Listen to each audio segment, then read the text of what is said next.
AC को run करने के लिए हमें कितने वोल्टेज की आवश्यकता होती है, एक परफेक्ट वोल्टेज जिसमें हम एसी को अच्छे से कूलिंग करा सकते हैं। तो जैसा कि हमारे इंडिया में सप्लाई आती है 220 वोल्ट। इसके बाद जो एसी हमारे होते हैं वो जैसे power supply single phase 220 volt 50 hertz, ये एसी पर लिखा हुआ आता है। और एसी को रन करने के लिए जो हमें एक अच्छी सप्लाई चाहिए होती है वो 220 से 240 वोल्ट होती है, लेकिन 210 से 240 वोल्ट हम एक परफेक्ट सप्लाई मान सकते हैं।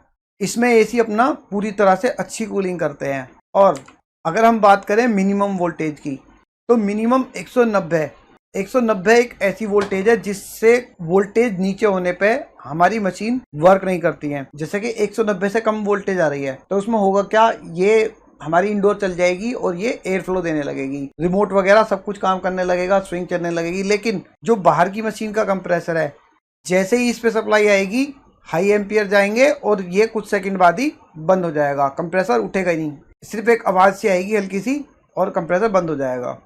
ये होगा लो वोल्टेज में।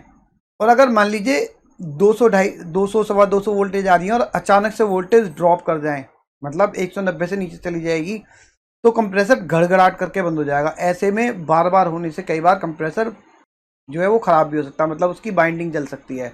अब बात करें हाई वोल्टेज की, हाई वोल्टेज हम 250 से 260 तक मैक्सिमम एसी चला सकते हैं।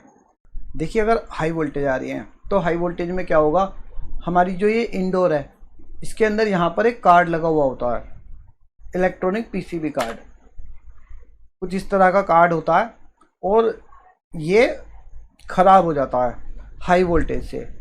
अगर ये हाई वोल्टेज से ख़राब नहीं होता है तो दूसरी तरह के फॉल्ट आते हैं, जैसे कि ये मोटर फूक सकती है, इंडोर के अंदर मोटर फूक सकती है हाई वोल्टेज से, और ये कंप्रेसर जल सकता है, इसकी बाइंडिंग जिसके अंदर मोटर रहती है उसकी बाइंडिंग भी जल सकती है हाई वोल्टेज से।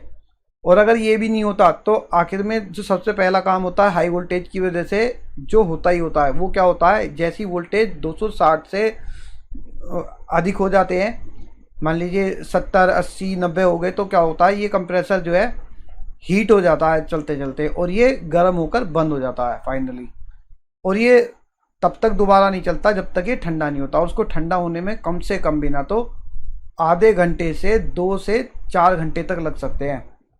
जब ये ठंडा होगा तभी हमारा एसी कूलिंग दोबारा करेगा। तो ये होता है हाई वोल्टेज की कंडीशन में। ये रहते हैं इलेक्ट्रिसिटी से आने वाले फॉल्ट। तो हमारे एसी को जो मिनिमम से मैक्सिमम चलाया जा सकता है 190 से 260 वोल्ट तक चलाया जा सकता है, और परफेक्ट वोल्टेज 220 से 240 वोल्ट आप मानकर चलिए। ये जो है हमारी पावर सप्लाई हमें चाहिए। अब मान लीजिए 190 वोल्ट से कम आ रही है, तो इसका सोल्यूशन क्या है, इसका सोल्यूशन ये है कि हम स्टेबलाइजर यूज़ कर सकते हैं।